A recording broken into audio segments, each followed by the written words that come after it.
तू ये नहीं जानता कि कल क्या होगा। इमसाल की किताब में लिखा है, कल की बाबत घमंड ना कर, चूंकि तू नहीं जानता कि एक ही दिन में क्या हो जाएगा।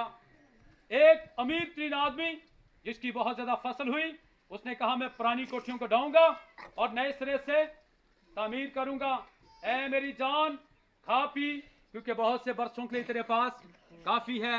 और आसमान से आवाज आई, ऐ नादान, आज ही रात तेरी जान तुझसे ले ली जाएगी, यानी तलब कर ली जाएगी। तो इंसान अगर सारी दुनिया ही हासिल कर ले और अपनी जान का नुकसान कर रहे तो उसे क्या फायदा है। आज दुनिया में देख रहे अफरा तफरी है, इंसान पता नहीं क्या कुछ कर रहा है। यहाँ पर इंसान बहुत कुछ जमा कर रहा है, लेकिन जब जाता है तो खाली हाथ वो चले जाता है। खुदा का बंदा पौलुस ये कहता है, ना हम दुनिया में कुछ लाए और ना हम दुनिया से कुछ लेकर जाएंगे।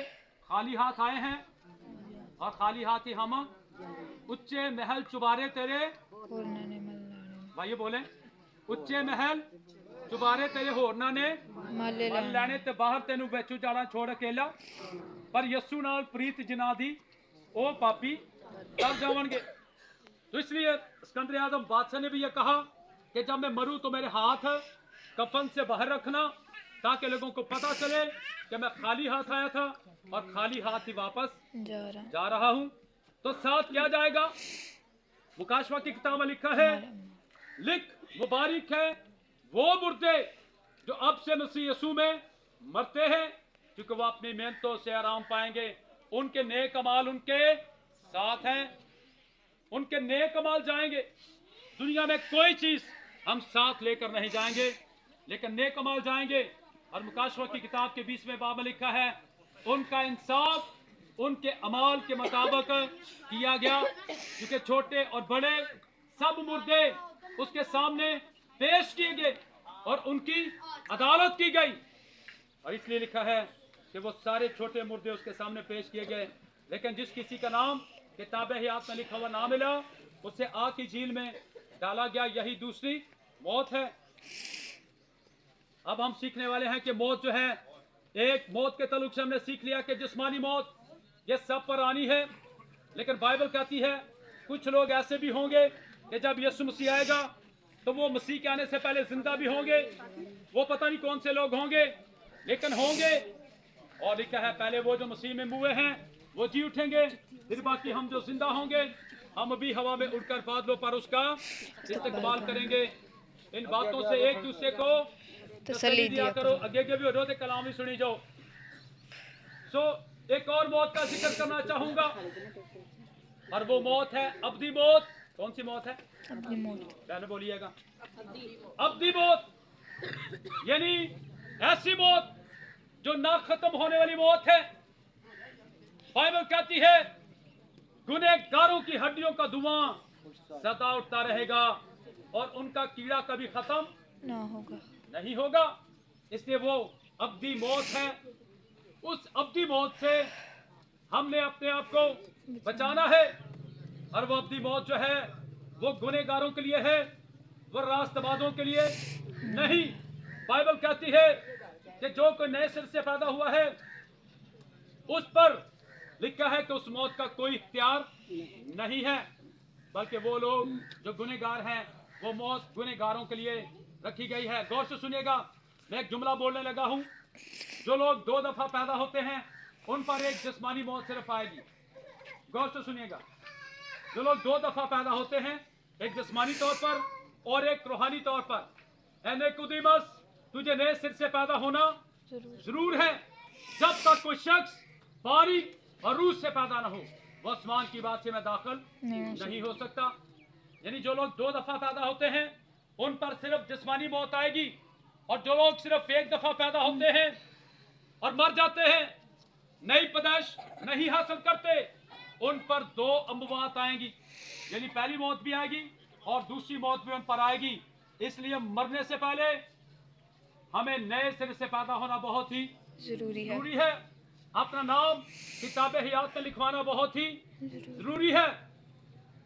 अब हम इसके बाद सीखने वाले हैं कि मौत के बाद क्या होगा जी। इब्रानियों 9:27 दोबारा पढ़ना चाहता हूं। लिखा है जिस तरह आदमियों के लिए एक बार मरना और उसके बाद अदालत का होना मुकर्रर है। उसके बाद अदालत होगी और छोटे बड़े सब मुर्दे उसके सामने पेश किए जाएंगे और वो भेड़ों को बकरियों से जुदा करेगा और दानी तरफ वालों से कहेगा कि उस हमेशा की जिंदगी पर कब्जा कर लो जो तुम्हारे लिए तैयार की गई है, और बाईं तरफ वालों से कहेगा उस हमेशा की आग में चले जाओ जहां रोना और दांतों का पीसना होगा। इसलिए इस मौत के बाद अदालत होगी। बहुत सारे लोग कहते हैं कि जो कुछ होगा देखी जाएगी, अब तो जो दिल करता वो तो करे ना, उस वक्त भी देखी जाएगी। क्या खुदा का कलाम झूठ कहता है? बोले नहीं, खुदा का कलाम सच्चा कि झूठा है? सच्चा। जिंदगी पर आप ईमान रखते हैं कि नहीं? रखते हैं। मौत पर आप ईमान रखते हैं कि नहीं? यीशु मसीह की दूसरी आमद पर आप ईमान रखते हैं कि नहीं? रखते हैं। क्या आप इस बात पर ईमान रखते हैं कि वो अदालत करने के लिए आने वाला है? रसूलों के अकीदे में आप क्या पढ़ते हैं कि वो जो जिंदा और मुर्दों की अदालत करने वाला है, अदालत करने के लिए आने वाला है। हम इस बात पर ईमान रखते हैं, तो फिर अदालत होगी कि नहीं होगी? होगी। और दाऊद क्या कहता है जी? शरीर ते विच कचहरी दे खिलौना खलो ना सकन सकणगे, पर जिन्ना उत्ते लानत है वो कटे जाओ कट्टे जावणगे, जमीन दे वारिस होवणगे। बारे कल्ला ये इस जमीन की बात नहीं हो रही, ये तो जमीन खत्म होने वाली है। ये नई जमीन और नए आसमान की बात हो रही है। देखो नया आसमान और एक मैंने नई जमीन को भी देखा। इसलिए मरने के बाद अदालत होनी है और वो रास्ती से कौमों की क्या करेगा जी? अदालत करेगा। और उस अदालत में रिश्वत नहीं चलेगी, क्योंकि वो कहता है सोना मेरा है, चांदी मेरी है, जमीन मेरी है, आसमान मेरा है, सब कुछ मेरा है, तुम भी वो कहता है मेरे हो। इसलिए वो रास्ती के साथ कौमों की अदालत करेगा, वो तराजू के साथ, इस कलाम के साथ हमारी अदालत करेगा। अब मैं आखिरी बात बताने लगा हूं, आखिरी बात कि अब इससे पहले कि मौत आए आपने करना क्या है। अगर डॉक्टर आपको कह दे कि आप 4 दिन के मेहमान हैं, आप खा ले पी ले ऐश कर लें, जिसको मिलना है मिल लें, तो आप क्या करेंगे? आप सबसे पहले पारी साहब के पास जाएंगे, पहला पावे कदे गए होते पावे ना गए हो। जरूर आप आएंगे मेरे पास या किसी भी खादम के पास, और आप जाकर कहेंगे भाई साहब मुझे डॉक्टर ने कह दिया है कि तूने मर जाना है, मुझे बताएं कि मैं क्या करूं कि मैं हमेशा की जिंदगी में दाखिल हो जाऊं और मैं खुदा की बादशाही में चले जाऊं, मैं क्या करूं? इसी तरह अमाल की किताब के दूसरे बाब में ईद पेंतीकोस्त वाले दिन पतरस और बाकी रसूलों से भी लोगों ने कहा कि ऐ भाइयों हम क्या करें? तो पतरस ने कहा तुम में से हर एक शख्स तौबा करे और अपने गुनाहों की माफी के लिए खुदावंद यीशु मसीह के नाम से बपतिस्मा ले, तो रुल कुछ तुम्हें नाम में पाओगे। और लिखा है जिन लोगों ने उसका कलाम कबूल किया उन्होंने बपतिस्मा लिया, दिलवाया नहीं है। अगर पूरी बाइबल में बच्चे का बपतिस्मा निकल आए, मैं आपके सामने ये कह रहा हूं, तो मैं खिदमत करना छोड़ दूंगा, क्योंकि मुझे पता है पूरी बाइबल में बच्चे का बपतिस्मा नहीं है। बपतिस्मा बड़े शख्स का है और इसके लिए पहली शर्त ईमान है। मत्ती की इंजील में लिखा है यीशु मसीह ने अपने शिगिर्दों से कहा कि तुम जाओ और सारी खलक के सामने अंजील की बुनियादी करो, और जो कोई ईमान लाए और बपतिस्मा ले वो क्या पाएगा? निजात पाएगा, गुनाहों से निजात पाएगा, जहन्नम से निजात पाएगा, बीमारियों से निजात पाएगा, बदरूहों से निजात पाएगा।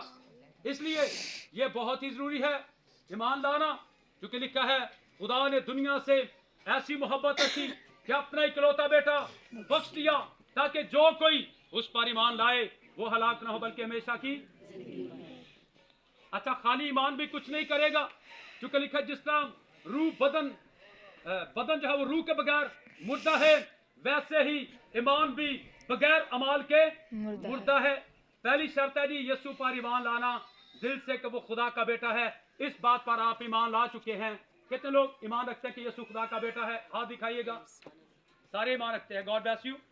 अब दूसरी शर्त यह है कि लिखा तुम में से हर एक शख्स तौबा करे। क्या करे? तौबा हर बंदे को करनी चाहिए कि नहीं? करनी चाहिए। क्या लिखा कलाम में? सब ने गुनाह किया और खुदा के जलाल से महरूम है। और गुनाह की मजदूरी क्या है? मौत। और यीशु मसीह ने पहला पैगाम क्या दिया था? बस तौबा करो क्योंकि आसमान की बादशाही नजदीक आ गई। पतरस ने पहला पैगाम क्या दिया? तुम में से हर एक शख्स तौबा करे। यूहन्ना इस्तबागी ने क्या मैसेज दिया? मत्ती की इंजील 30 बाब में लिखा है, यरूशलेम और गिरदोनवा के तमाम लोग निकलकर यूहन्ना के पास गए, क्योंकि यूहन्ना ने उनको कलाम सुनाया कि तौबा करो, आसमान की बादशाही नजदीक आ गई है। फिर वो निकल कर लिखा यूहन्ना के पास गए दरिया यरदन में और जाकर अपने अपने गुनाहों का इकरार किया। और फिर यूहन्ना ने उनको पानी से बपतिस्मा दिया। लोगों की बात हो रही है, हमाल की किताब को आप जरूर पढ़िएगा। वहां पर लिखा है कि मर्दों और औरतों ने बपतिस्मा लिया। वहां पर जादूगरों का भी जिक्र है जिन्होंने तौबा की और पानी का बपतिस्मा लिया ताकि वो खुदा की बादशाही के अंदर दाखिल हो जाए। तो इसलिए हर शख्स को तौबा करना बहुत ही जरूरी है। 2 डाकू थे, तो एक ने कहा तो खुद भी बच और हमें भी बचा। सुना तो बड़े बड़े काम करता है, बड़े मौजज़ात करता है, लेकिन एक ने कहा हम तो वाजिबी सजा पा रहे हैं। यह उसका इकरार था, उसने मान लिया कि मैं गुनहगार हूं। और फिर साथ ही उसने अपील की, ऐ खुदावन जब तू अपनी बात सही है तो मुझे याद करना। यीशु मसीह ने कहा तू आज ही मेरे साथ फिरदौस में होगा। फिरदौस में होगा। यानी फिरदौस में जाने के लिए एक डाकू ने तौबा की है, तो फिर उसको कहा यीशु ने। जिसने तौबा नहीं की उसको यीशु मसीह ने कहा कि नहीं कहा? नहीं कहा। और जिसने तौबा नहीं की, मैं उसकी बात कर रहा हूँ, नहीं उसको कहा। डाकू, उसको यीशु ने कहा कि तू आज मेरे साथ फिरदौस में होगा? नहीं कहा। गौर से सुनिए, तस्वीर आपको नजर आ रही है यहाँ पर। इसी तरह हम देखते हैं एक गरीब बंदा मरा, वो बाप अब्राहम की गोद में चला गया क्योंकि उसने तौबा की हुई थी। लिखा जिसके पास खुदा का बेटा है उसके पास जिंदगी है, और जिसके पास खुदा का बेटा नहीं उसके पास जिंदगी भी नहीं। इसका मतलब है वो मौत में जिंदगी गुजार रहा है। तुम जिंदा तो कहलाते हो लेकिन हो क्या? मुर्दा। और एक अमीर आदमी मरा तो कहां चला गया? अजाब की जगह पर, जहन्नम की जगह पर। क्योंकि वजह क्या है? अच्छे कपड़े पहनता, अच्छा खाता, अच्छा पीता, लेकिन यीशु मसीह उसके पास नहीं, तौबा उसने नहीं की, बपतिस्मा उसने नहीं लिया, इसलिए वो कहां चला गया? जहन्नम में चला गया। और वहां पर जाकर क्या रहा है? अब्राहम को, लाजर को भेज ताकि अपनी उंगली को पानी में भिगो कर मेरी जबान को तर करे, क्योंकि मैं यहाँ पर अजाब में हूं, तड़प रहा हूं। लेकिन अब्राहम ने कहा तू जमीन पर अच्छी चीजें, कई दफा असी इस गल ते बड़े भूतरे रहने हैं कि जमीन ते साढ़े को छावां बड़ियां चंगियां, कपड़े बड़े चंगे, रहना बड़ा चंगा, खाना बड़ा चंगा, तो निजात कोई भी नहीं। निजात का तजुर्बा नहीं है, यीशु मसीह जिंदगी में नहीं है, तौबा नहीं है, चर्च नहीं जाते, दुआया जिंदगी नहीं है, बाइबल को नहीं पढ़ते, दुआ करते नहीं है, कलाम पर अमल करते नहीं है, और सिर्फ इस बात के लिए बड़े राजी हैं बहुत सारे लोग। आप जानते हैं कलाम खुदा में लिखा है दौलतमंद शख्स का खुदा की बादशाही में दाखिल होना इतना ही मुश्किल है जितना सुई के नाके में से ऊंट का गुजरना, इतना ही मुश्किल। लेकिन उन लोगों के लिए कि जो हमाकत में रहते हैं, जो किसी दूसरे का ख्याल नहीं करते और साथ साथ तौबा नहीं करते, मसीह को कबूल नहीं करते, अपने चाल चलन को दुरुस्त नहीं करते, ऐसे लोगों पर खुदा का कलाम अफसोस करता है। ऐसे लोग खुदा की बात से में दाखिल नहीं हो सकते। मैं दूसरा पॉइंट आपको बता रहा हूं कि इससे पहले कि मौत आए हमें क्या करना चाहिए? तौबा करनी चाहिए। पहली बात मुझे ये बताएं कि आप में से कितने लोगों को पता है कि हमने कब मर जाना है? अगर आप में से कोई शख्स किसी को पता है कि मैंने मरना, तो मुझे जरा हाथ दिखाइएगा। पता किसी ने?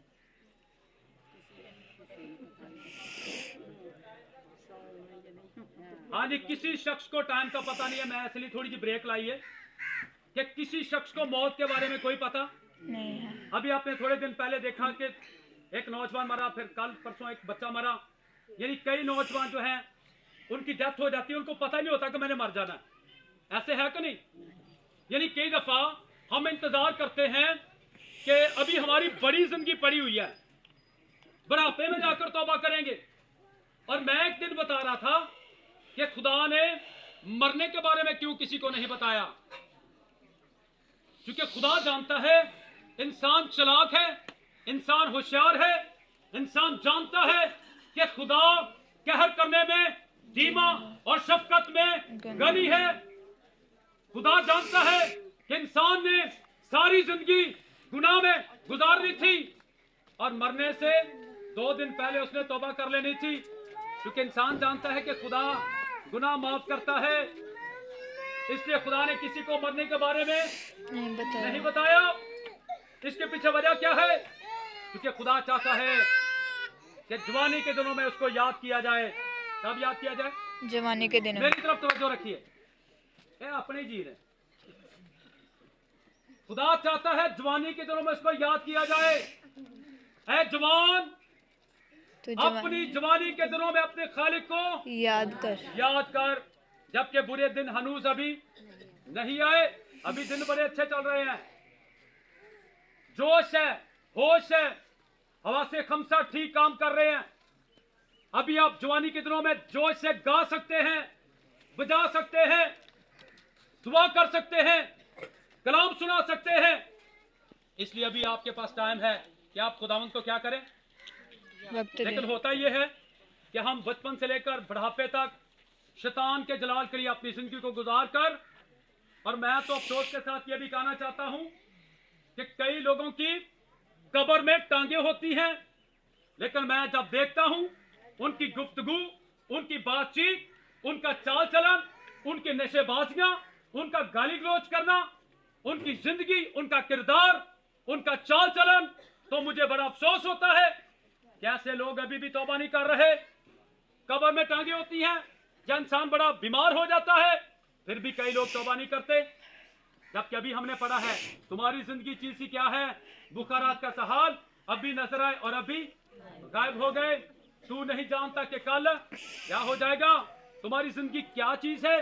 इसलिए बाइबल कहती है आज ही कबूलियत का वक्त है, आज ही निजात पाने का दिन है आज, क्योंकि कल किसी ने नहीं देखी। हो सकता है कि हम में से और किसी की बारी कब आ जाए ये किसी शख्स को कोई पता नहीं। इसलिए अपने आप को इस मौत के लिए तैयार करने की जरूरत है, और यीशु मसीह की दूसरी आमद के लिए अपने आप को तैयार करने की जरूरत है। इसलिए ये बहुत ही खास कलाम है जो खुदा आज आपके साथ कर रहा है, क्योंकि मेरी हमेशा कोशिश होती है कि मैं एडवांस में आपको बताऊं कि मरने से पहले आपने क्या करना है। तौबा। आपके पास अभी टाइम है, वक्त है। बहुत सारे लोग हैं जो अचानक इस दुनिया से चले गए हैं। कोई हार्ट अटैक से चले जाता है, कोई एक्सीडेंट से चले जाता है, कोई बम धमाके से चले जाता है। तरह तरह से लोग अचानक चले जाते हैं। चलो बंदा बीमार हो जाए ना, तो फिर चलो फिर कोई चांस होता है कि बंदे कोल कि बंदा तौबा कर लेंदा है, क्योंकि डॉक्टर दस देंदा ना कि तू नहीं बचना, तो फिर बंदा पाई साहब रुजू कर लेंदा है, खुद भी बंदा तौबा कर लेंदा है। लेकिन अगर अचानक ही मौत, कलाम में लिखा अचानक मौत तुमको आ दुबाए, ज़बूर की किताब में लिखा हुआ है अचानक मौत उनको आ दुबाए। अचानक मौत वाक़या हो जाती है, हमें गुमान भी नहीं होता, हमें यकीन भी नहीं होता कि फलां शख्स तो अभी मुझे मिलकर गया, उसको क्या हुआ, वो कैसे एकदम इस दुनिया से चले गया। इसलिए बाइबल कहती है कि हमें अपने आप को जांचने की जरूरत है। मैंने आपको पहली बात बताई कि ईमान लाएं, दूसरी बात आपको बताई है कि तौबा करें, तीसरी बात आपको बताई है कि पानी का बपतिस्मा लें, और चौथी बात आपको बताने लगा हूं, गौर से सुनिए, इसके बाद हम दुआ करने लगे। चौथी बात लिखा है जिसमें मसीह का रूह नहीं वो उसका है ही नहीं। आप जानते हैं कि जब यीशु मसीह आएगा तो वो लोग जो रूह से ममूर होंगे और रूह के माफक चलते रहे होंगे, लिखा है अगर तुम रूह के माफक जिंदा हो तो रूह के माफक चलना भी चाहिए, रूह से ममूर होना चाहिए। बाइबल कहती है शराब में मतवाले ना बनो, इससे बद चलीवा क्या होती है, बल्कि खुदा के रूह से ममूर होते जाओ। हर रोज रूह से ममूर होना है और रूह के माफक चलना भी है। मैं 2 लिस्टें भी पढ़कर सुनाने चाहता हूँ, जिस्म की लिस्ट और रूह की लिस्ट, और देखिएगा कि आप कौन सी लिस्ट पर अमल कर रहे हैं। पहले जिस्म की लिस्ट बताऊंगा। गलतियों का खत 5वां बाब 19वीं आयत में लिखा है, अब जिस्म के काम तो ज़ाहिर हैं, यानी हरामकारी, शहवत परस्ती, बुत परस्ती, जादूगरी, अदावतें, हसद, लड़ाइयाँ, झगड़े, तफरके, बिदतें, फुक्स, नशाबाजी, नाच रंग, जिनाकारी, ये सारे जिस्म के काम हैं। और जो कोई ये काम करेगा वो कभी भी खुदा की बात से में दाखिल नहीं हो सकता। और आगे लिखा हुआ है, अब रूह के फल तो ज़ाहिर हैं, यानी लिखा मोहब्बत, खुशी, इत्मीनान, तहम्मुल, मेहरबानी, नेकी, हिलम, परहेजगारी, ईमानदारी, रास्तबाजी, ये रूह के फल हैं। और जो कोई रूह के माफिक चलता है वो अपनी ख्वाहिशों को सलीब पर खींच देता है। वो अपनी जिस्मानी ख्वाहिशात को पूरा नहीं करता, बल्कि वो अपने आसमानी बाप की मर्जी को पूरा करता है। और आखिरी बात यह है कि उसके बाद रसूलों से तालीम पाएं। अगर आप ईमान ला चुके हैं, तौबा कर चुके हैं, बपतिस्मा ले चुके हैं बड़े होकर, उसके बाद पाक का बपतिस्मा पाएं और फिर रसूलों से तालीम भी पाएं। रफाकत रखें, रोटी तोड़े, पाक इशा में शामिल हों। लिखा है, जो कोई मेरा बदन खाता और मेरा खून पीता है उसमें हमेशा की जिंदगी है, और जो कोई मेरा बदन नहीं खाता, मेरा खून नहीं पीता, उसमें हमेशा की जिंदगी। आज बहुत सारे बहन भाई पाक इशा में शामिल नहीं होते, इसलिए कि वो कहते हैं कि हमने तौबा, कितने करनी है तौबा, जितना मार गए। क्यों तैयारी नहीं करते अपनी? तैयारी करें, पाक इशा में शामिल हो, यीशु मसीह के खून में शामिल हो, उसके बदन में शामिल हो, और पाक इशा बाकायदा लिया करें हर महीने। कई चर्चेस हर संडे देते हैं, लेकिन पेंटिकस्ट लोग जो हैं, जैसे कल इतवार है, हम हर महीने के जो पहला इतवार है उसमें हम पाक इशा देते हैं। ओरिजिनल यीशु मसीह का बदन और उसका खून हम लोगों को देते हैं, ताकि लोग हमेशा की जिंदगी पाए, जिसके बारे में मसीह ने कहा, मैं इसलिए आया ताकि तुम जिंदगी पाओ और कसरत की जिंदगी पाओ। इसलिए चौथी बात कि आपने दुआ में मशगूल रहना है। जागो और दुआ करो ताकि तुम आजमाइश में ना पड़ो। उसके बाद आपने खुदा की राहों पर चलना है, शैतान के राहों को छोड़ देना है, खुदा की मर्जी को जमीन पर पूरा करना है, खुदा के खौफ में अपनी जिंदगी को गुजारना है, और दुनिया में रहकर वही काम करने हैं जो खुदा की नजर में अच्छे और भले हैं। और आखिरी बात बताने लगे, उसके बाद दुआ करता हूं। लिखा है, जान देने तक वफादार है तो मैं तुझे जिंदगी का, और जो कोई आखिर तक निजात, आखिर तक बर्दाश्त करेगा, लिखा है वही जिंदगी का ताज हासिल करेगा। यानी आखिर तक, जैसे अभी आप थोड़ी गर्मी की बर्दाश्त कर रहे हैं, वैसे ही आपने दुखों की, मुसीबतों की, परेशानियों की आपने बर्दाश्त करनी है।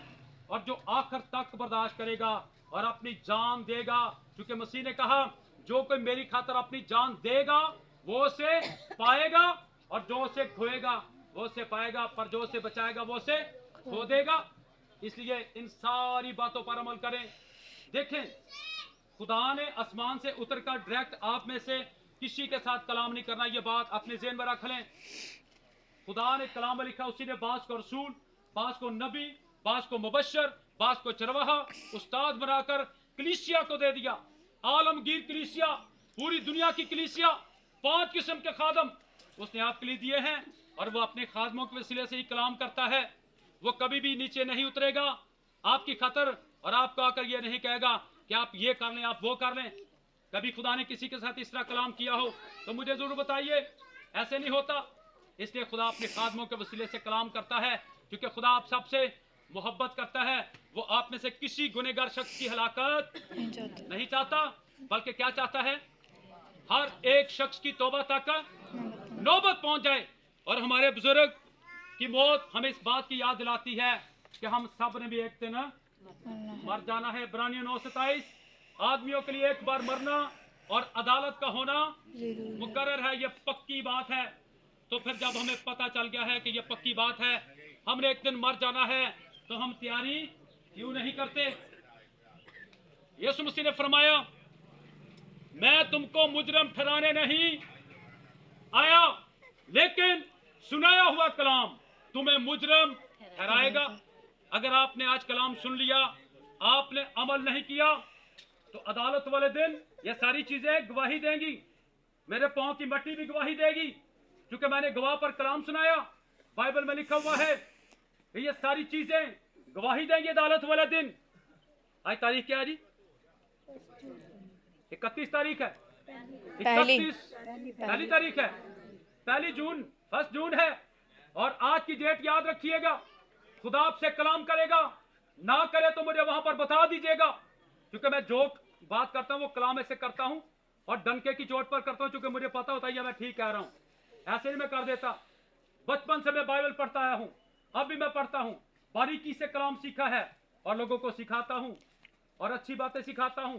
कई लोगों को मेरी बातें अच्छी नहीं लगती, असल में ये मेरी बातें हैं ही नहीं। मेरे वाले अमल करो तो पाए मैं छुट्टा टूका, मैं आजाद, क्योंकि मैंने आपको मैसेज दे दिया। लेकिन मैं आपसे मोहब्बत करता हूं, मैं चाहता हूं कि आप खुदा की बादशाही में दाखिल हो जाएं। इसलिए आपको ये उम्दा कलाम सुनाया है, अच्छा कलाम सुनाया है। खुदा आप सबको आज के कलाम के वसीले से बरकत दे।